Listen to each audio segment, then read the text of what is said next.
How do people in the United Kingdom work on saving money? Today we're going over 20 ways that people in the United Kingdom try to save money and seeing if any of those work for us. If you're new here, welcome. I'm Lana. I make videos simplifying money at home. If that interests you, please hit subscribe. So I was inspired to do this video by Money Mom. I'll leave a link down to that video in the description if you're interested. She did a video about strategies that people from other countries use to save money, and I thought that was such an interesting idea. So I wanted to explore, what do people do to save money in different countries, and would any of it work for us? I love the different perspective, and I want to see what can we glean from what people are doing in other countries to save money and use those strategies in our own lives to save money and better our lives. So I found the Times UK. This is their Money Mentor part of their website. This article is called 20 Simple Ways to Save Money, and it's by Georgie Frost. The link for this article will be in the description. Number 1 is switch to spend less on your utilities. I think they define utilities a little bit different than we do, because when I think of utilities, I'm thinking water, sewer, electricity. But they're also talking about your internet and your phone bill. One of the things that she brought up in the article was paying for your phone all the way, or buying a used phone outright instead of going one of those phone payment plans to save money, and we have totally done that. So if you can find a phone that maybe isn't the newest one, but an old model that you can buy outright, it will save you that $15 a month. And then you won't have to worry if you break it. You won't owe all that money and still have to buy a new phone. You will be fine. You can just buy a new phone. This is kind of like what I talk about with insurance. You always want to be shopping around like every 6 months. Is this the best plan for us? Is this the cheapest we can get? Does this serve all our needs? Is there some cheaper option that would do all the same things and we would be just fine? You're just shopping around for different plans. Number 2 is switch banks to get free cash. Everything is in pounds, and I just think it's so hilarious. But they're talking about, like, if a bank is offering you 150 pounds or dollars to switch, then you could switch, and then they would give you that free money. And I know that people also do this with credit cards. They get the opening bonus offer, they get the free money or whatever, and then they cancel the card, like credit card churning and stuff. This is like bank account churning. I'm not the greatest fan because of all the time it takes. Like, okay, so how much money did you make per hour? All that time that it took you to set up a new account, go to the new bank if it's a physical bank, and then remember to cancel it and remember to spend the right amount of money to activate the deal, all those steps. I feel like it might not end up actually being effective. Number 3 is cancel unnecessary commitments. I just love the way this is phrased. I would never be able to think of that fancy of a way to say that. So you're going through your bank statements, you're seeing what you're paying for, and you're saying, do I really want to keep doing that? Do I want to keep paying for that gym I don't go to? Do I want to keep paying for that subscription that I don't actually use to Spotify or whatever it is? You're evaluating your subscriptions and you're canceling the ones you don't use, or you're deciding to switch on and off which subscription you use. So for us, we only have one streaming service at a time. We always have one, but we rotate which one that is so that we're not paying that monthly fee to a bunch of different services. We're just doing one at a time, and when we get bored, we switch. Number 4 is transfer debt to a 0% deal. This is the idea that if you have a bunch of credit card debt, if you could put that money or transfer that money onto a credit card that has like an introductory deal that's like 0% for 1 year or something like that, then you could not pay that interest, and then you could just pay down the debt without having to pay all that interest. I think this could be a slippery slope if you are not super committed to paying off that debt. And also, if you have a bunch of credit card debt, your credit might not be so great, so your credit card offers might also not be so great. Number 5 is organize a free overdraft. And organize is spelled strangely. Is it spelled different in the United Kingdom than it is here? I don't know. Where's the Z? It says here that maybe you could have a 39.9% overdraft fee. What is the overdraft fee at your bank account? Is it 39%? That's ridiculously high. Yikes. So this is about setting up a safeguard so that an overdraft doesn't happen. Maybe you have a bank app and you can set it up to like text you or email you when it goes down to a certain low amount in your bank account. It'll be like, you only have $100 left. And then it'll send you a text message so that you can deal with that so you don't get any overdraft fees. I didn't know overdraft fees could be so ridiculous. Yikes. Number 6 is get a side hustle. We have a few side hustles. We've got an Airbnb in our house and I teach music lessons, and that's actually one of the ones that she mentions in the article. I find that kind of hilarious. Another side hustle she mentions that I haven't really heard about before. So apparently there's a site that you can go to and listen to music and then rate it and then get paid for that. Drop your favorite side hustle in the comments. Give us some ideas about some different side hustles that we might want to take up. Side hustles really have a place, but if you do not have money management skills, it's not like having a little bit more money is going to fix all your problems. To a point. Sometimes you just need that little extra money to help balance out your budget. But if you don't learn how to be the boss of your own money, your side hustle can't save you from your budgeting problems.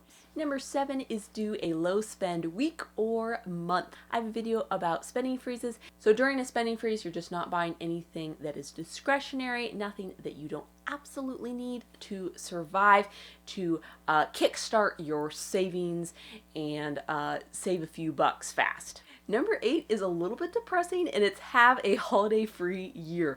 I'm not sure that I would advise this. I don't think she's trying to say never have fun, never go anywhere, but she's saying maybe put off those expensive vacations that you're thinking about taking and see what kind of adventures you can have on the cheap. What kind of staycations could you do? How could you camp inexpensively? How could you visit your family and have fun, or do a little road trip, even though with gas being really expensive, that's not a cheap holiday either. So you're putting off long, expensive vacations to help you save money. Number 9 is to support charities with your time. Perhaps one of your priorities is giving to a charity of your choice, and maybe you've been doing that with money, but maybe you want to switch to doing that with your time instead because money is really tight, but you still really want to be involved in that.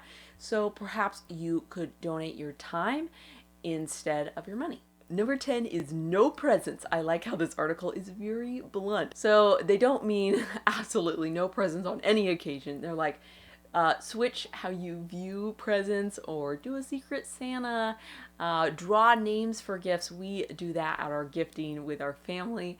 We draw names so we don't have to get presents for everybody, because that can really add up, especially when you have a large family. You could also try to get everyone to agree to a spending limit, or you could decide to do handmade gifts this year or something, and that could be like the theme of the presents, and that could be cool.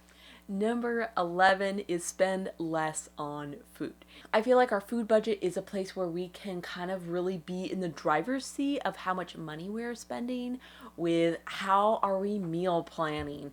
Are we getting generic brands instead of on-name brands? Where are we shopping? Are we getting the best deal? Could we be going to a more discount supermarket to get the things that we need? Number 12 is reduce your tax bill. So it sounds like during the illness there were some like rebates if your employer had you work at home. I don't think that was a thing in the United States. I mean, let me know in the comments if it was, if your employer or you got some sort of rebate for working from home. Apparently there was also a rent a room tax relief, so maybe if you rented out an extra room, like they would give you money back in your taxes, which sounds kind of cool. I have not heard about anything like that here, but that would be cool. So just be looking into any tax relief programs that you could apply for and that you would qualify for to lower your tax bill. I'm not sure that's as much of a thing here in the United States as maybe it is in the United Kingdom. Number 13 is get the right money saving app. So I haven't really heard of the apps that they're suggesting here, so check them out in the article for sure. But I know there's like the You Need a Budget app. You could use that to do your budgeting and help you save money. Well, we use a banking app and that can remind us like if our account is low. It can also show us where we're spending. There's apps to analyze all of that and stuff. So you could use those to encourage you in your saving plan. Number 14 is cashback websites. I don't know about the ones that they mentioned in here, again, of course, but I have heard of like Honey and Rakuten. So you can shop for deals and coupons, and the add-on can like look for those for you, which could save you time. So if you're into that, that could save you some money. Number 15 is hit the charity shops. Well, they have cool names for their charity shops in the UK, but here in America, it's like Goodwill, Samaritan's Purse, that sort of thing. But they've got Alderley Edge and Oxford and St. Andrews in Scotland. So much cooler than Goodwill, but oh well. You're looking for deals on already used items to save some money on things that you need. Number 16 is borrow rather than buy. So if you need something like a carpet cleaner or a book, like how could you go to your Buy Nothing group on Facebook and see if anybody has one that you could borrow, or could you rent one? We can rent a carpet cleaner from Fred Meyer. We actually own one, so maybe people can borrow it from us. Things like that. How can we not buy new on those items that we're not going to use a ton, but we need it temporarily? Number 17 is learn for free. My favorite place to learn for free is, of course, on YouTube. There's also Skillshare, even though I think you have to pay like a monthly membership fee for that. There's also the library. There's like podcasts, so many podcasts. There's some amount of free books on Audible. There's so many ways to amuse yourself and gain some skills without paying money or having to go to university or taking class. 18 is free nights out and culture. So instead of paying to go to a movie or a really fancy concert, how could you enjoy the local things around you that are free? The museums, the events, the concerts. If you live next to a university, they often have lots of free student recitals that you can go see that can be really awesome. Or plays or dress rehearsals of the plays, stuff like that. How can you have your fun for less? 19 is quit the bad habits. So this is about what habits are costing you a lot of money, perhaps smoking or lots of drinking. It can really add up and be really expensive, kind of keep you from your financial goals if you're having to buy a lot of alcohol or a lot of cigarettes. Or maybe your habit is your daily Starbucks and that's really starting to add up. I don't know if that's a bad habit. It's just a habit, even though caffeine is a drug, so I don't know.